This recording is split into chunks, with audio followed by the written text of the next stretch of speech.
A가 10분의 9고 B가 10분의 1이에요.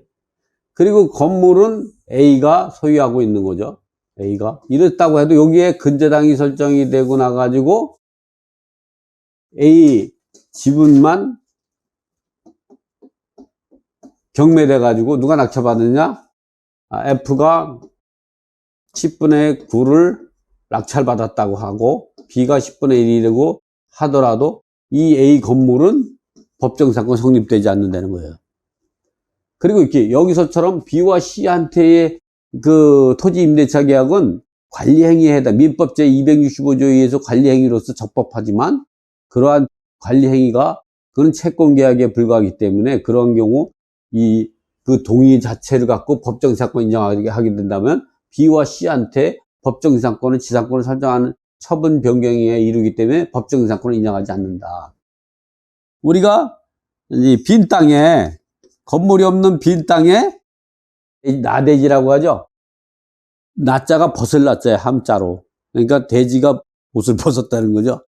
이상하게 생각하시면 안 돼. 여기에 토지 소유자가 누구냐면 A에 A인데 B가 A와 토지 임대차 계약을 왜 해주면 건물 지으려고 B가 이제 A와 토지 임대차 계약을 맺고 계약으로 건물을 신축했어. 건물 신축했죠? 신축 후 보존 등기까지 해야 돼. 보존 등기까지 놔야 돼. 그럼 소유자가 B잖아요. 이런 상태에서 이제 보존 등기 이후에 토지 소유자가 변경이 되면 그 새로운 소유자는 이 건물 소유자와 A와 임대차 계약을 쓴 그 임대인의 지위를 새로운 소유자 C가 승계하게 되는 거죠. 이걸 이제 민법 제622조에 의한 차지권의 대항력이라 이걸. 차지권의 대항력. 근데 여기서 보면 차지권의 대항력은 이게 토지를 하나도 안 가지고 간 사람이 그 남의 땅에다 건물을 짓기 위해서 토지 소유자 토지 임대차 계약, 건물 신축을 목적으로 토지 임대차 계약을 맺고 건물을 신축하고 건물을 보존 등기가 되고 나서 그 건물 소유자의 임차인이 책임이 없는 사유로 토지 소유자가 변경돼서 이 지상의 건물이 법정 사건이 없음을 이뤄서 건물을 철거하게 된다면 이 임차인이 예측하지 못했던 손실을 보게 되기 때문에 그걸 방지하기 위해서 민법에서는 제622조를 둔 거예요. 이걸 차지권에 대한 얘기요. 건물 소유자가 계약갱신을 요구했는데 토지 소유자가 거절을 하잖아요. 그러면 잔존 건물 가치에 대해서 매도 청구권을 행사해야 돼요. 그럼 무조건 사야 되는 거예요. 이건 강행 규정이에요. 그래서 이게 거기까지 가는 거예요. 근데 여기서도 그럴 수가 있죠. 여기서도 어떻게 되냐. 이번에는 자기 땅을 3분의 1만 가지고 이 상서도 B와 C한테 임대차 계약을 맺고 건물을 신축했다면 이 A도 차지권의 대항력이 성립될 수 있죠.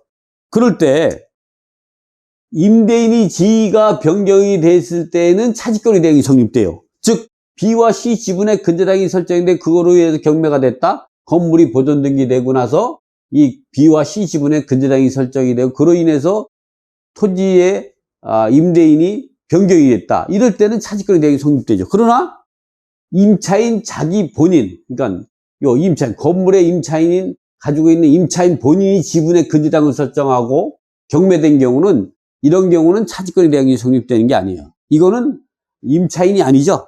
자기 지분이요. 그러나 B와 C 지분이 경매됐다. 그럴 때는 차지권의 대항이 성립되죠. 이게 같은 논리로. 우리가 여기까지 알아둬야 된다. 그래서 이런 걸 할 때에는 여기까지 지금 이야기한 모든 것들을 알고 있어야 100점이 되는 거다. 왜냐면 항상 요 지분만 근저당이 설정이 되는 게 아니거든요. 이 지분의 근저당이 변경이 됐다. 근데 이게 이제 근저당이 이 건물이 보존 등기 나하고 근저당이 설정이 돼야 돼요. 건물이 보존 등기 되기 전에 근저당이 설정이 있다. 그러면 차지권 대항이 성립되지 않아요. 당연히 법정 이사건은 성립되지 않고 여기서는 법정 이사건 성립 안 되는데 사직거래 대행령이 성립돼서 건물을 철거할 수 없는 경우가 생긴다. 그럴 때에는 임차인 지분, 땅 지분이 경매되는 것이 아니라 임대인 땅 지분이 변경이 될 때에는 사직거래 대행이 성립된다. 여기까지 알아야 된다. 이게 법정 이상권만 얘기하다 보면 이걸 놓칠 수가 있어. 이거를. 무슨 얘기인지 아시죠? 이렇게 해야 여러분이 100점짜리 법정 이상권이 되는. 그러니까 의외로 법정 이상권을 공부를 적게 안 하잖아요. 안 하는 사람은 이렇게 깊게 공부할 수가 없어요. 그러니까 항상 우리가 법정 이상권 있냐 없냐를 갖고 따지다가 어디서 상가냐? 이 사직거래 대항력이 깨져요. 이건 대부분이 여기까지 생각하는 사람이 많지 않아요. 이것 때문에 이거는 법정 성립되지 않지만 사직권이 민법 제222조의 사직권 대행 성립돼서 이제 건물을 철거할 수 있다. 그럴 때에는 근저당이 여기 설정했어야지. 그 조건도 건물이 보존 등기 전에 설정이 됐다 그러면 성립이 안 되고 보존 등기 위에 설정됐다 성립이 되고 이렇게.